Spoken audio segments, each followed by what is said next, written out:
నమస్తే breaking update ప్రభుత్వ రంగ సంస్థలపై ఏర్పాటైన ఏపీ లెజిస్లేచర్ కమిటీ విశాఖ జిల్లాలో పర్యటిస్తోంది.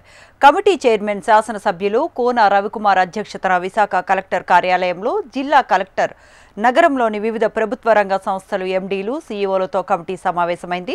ప్రభుత్వ రంగ సంస్థల వార్షిక నివేదికలు వాటి కార్యకలాపాలపై చర్చించారు కమిటీ సభ్యులు. VMRDA, AP medtech zone, Srikakulam smart city corporation, AP IIC చేపడుతున్న కార్యక్రమాలపై అధికారుల నుంచి వివరాలు తీసుకున్నారు. ప్రభుత్వ రంగ సంస్థలపై ఏర్పాటైన ఏపీ లెజిస్లేచర్ కమిటీ విశాఖ జిల్లాలో పర్యటిస్తోంది. కమిటీ చైర్మన్ శాసనసభ్యులు కోన రవికుమార్ అధ్యక్షతన విశాఖ కలెక్టర్ కార్యాలయంలో జిల్లా కలెక్టర్ నగరంలోని వివిధ ప్రభుత్వ రంగ సంస్థల ఎండీలు సీఈఓలతో కమిటీ సమావేశమైంది. ప్రభుత్వ రంగ సంస్థల వార్షిక నివేదికలు వాటి కార్యకలాపాలపై చర్చించారు కమిటీ సభ్యులు. VMRDA, AP medtech zone, Srikakulam smart city corporation, AP IIC చేపడుతున్న కార్యక్రమాలపై అధికారుల నుంచి వివరాలు తీసుకున్నారు. ఇదే అంశానికి సంబంధించిన మరిన్ని అప్డేట్స్ మా కరెస్పాండెంట్ అనురాధ ఫోన్ లైన్ లో అందిస్తారు.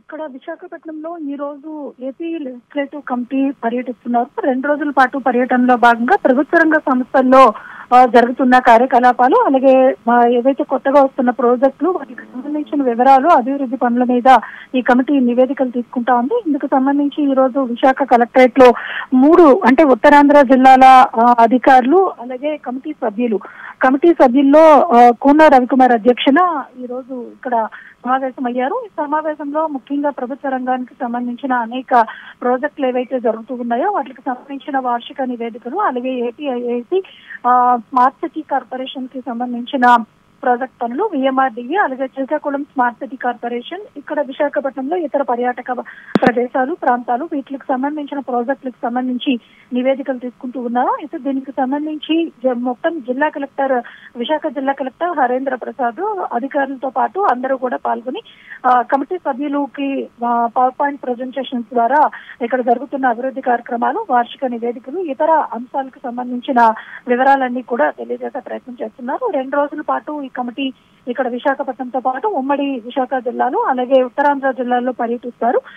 సాయంత్రం మీడియా ముఖంగా మొత్తం కమిటీ యొక్క వివరాలు ఏమేమి సేకరించింది, కమిటీ యొక్క పరిశీలనలో ఏ అంశాలను వాళ్ళు ప్రధానంగా తీసుకున్నారు, ఈ అంశాలకు సంబంధించి వివరాలు కూడా వెల్లడించే అవకాశం ఉంది. అయితే ఈ రోజు రేపు కూడా ఈ కమిటీ పర్యటన విశాఖపట్నంలో జరుగుతుంది కాబట్టి ప్రభుత్వ రంగ సంస్థలకు సంబంధించిన అధికారులు, టూరిజం అధికారులు, ఏపీఐఐసి అధికారులు, ఇతర ప్రాజెక్టులకు సంబంధించిన డైరెక్టర్లు అందరూ కూడా ఈ సమీక్ష సమావేశంలో పాల్గొన్నారు.